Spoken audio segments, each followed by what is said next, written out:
देखिए, ये पार्टी का फैसला होता है।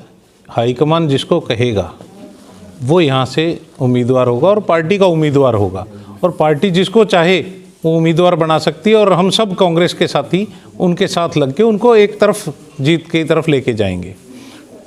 और जैसे मेरे भाई ने अभी बताया कि आपको कांग्रेस संदेश यात्रा जो मैडम शैलजा ने शुरू की 17 जनवरी से यहाँ शुरू हुई है और वो लगातार चल रही है, उसके अंदर उन्होंने ये फैसला किया कि 90 की 90 विधानसभा में और 10 लोकसभा पूरी की पूरी वो कवर करेंगी। और उनके साथ जो कांग्रेस के जनरल सेक्रेटरी हैं रणदीप सिंह सुरजेवाला जी और पूर्व मंत्री, पूर्व deputy speaker madam Kiran Chaudhary जी, उनके साथ इस यात्रा में लगी हुई हैं।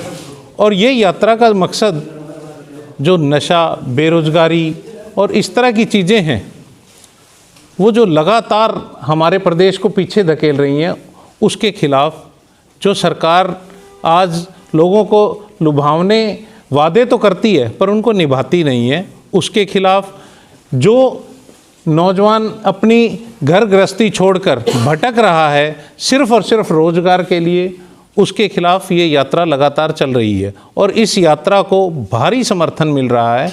और ये यात्रा जैसे ही फतेहाबाद ज़िले में एंटर करेगी और रतिया हल्का में जब ये एंटर करेगी तो हमारे हर गांव में, जैसे हमारे यहाँ पे हम इसका स्वागत भोड़िया से करेंगे, भोड़िया गांव हमारे रतिया हल्का का जो गांव है वहाँ से इसका स्वागत करेंगे। और ये लगातार फिर अयाल की, फिर उसके बाद अहरमा और फिर रतिया के अंदर हम इसकी एक बड़ी जनसभा करेंगे।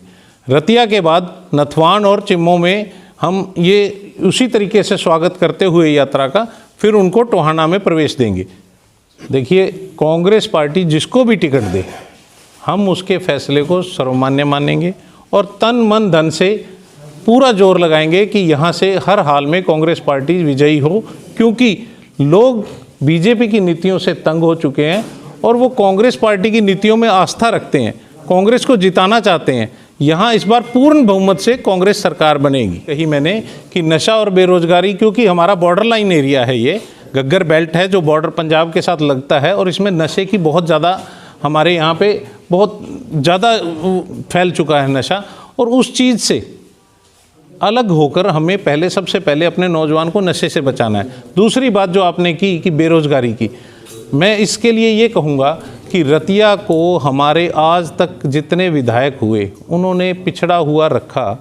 आने वाले समय में रतिया के अंदर कोशिश करें, हम में से कोई भी उम्मीदवार हो, कोशिश करेंगे कि इसमें जो चीज़ें नहीं हैं, जैसे कि मैं आपको बताता हूं कि ना तो यहाँ डिप्लोमा कॉलेज है, ना ITI कॉलेज है, उन चीज़ों को यहाँ लाया जाएगा ताकि नौजवान उस चीज़ में अपने आप को इन्वॉल्व कर सकें और अपना एक रास्ता ढूंढ सकें।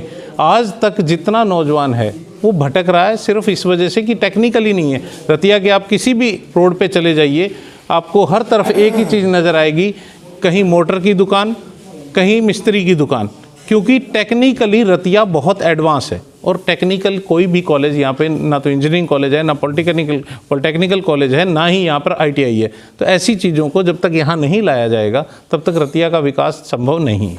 ये हमारे राहुल जी ने एक यात्रा निकाली थी पूरे हिंदुस्तान में, करीब 4000 किलोमीटर के करीब। उन्होंने ही एक आवाज़ कांग्रेस पार्टी की उठाई थी, सभी वर्ग की लेके।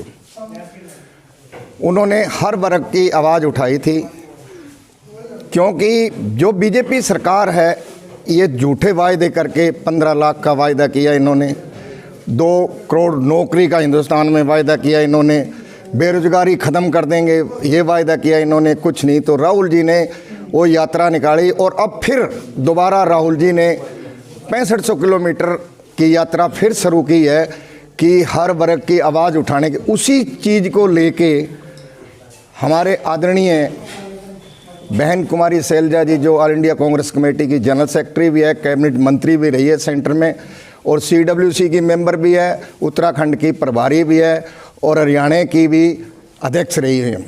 उन्होंने एक बैठ के सभी लीडरों से बात कर कि हमारे हरियाणा के अंदर बहुत ज़्यादा बेरोजगारी है, हरियाणा के अंदर बहुत ज़्यादा पिछड़ा हुआ, हरियाणा आज देखा जाए तो सबसे ज़्यादा पिछड़ा हुआ है।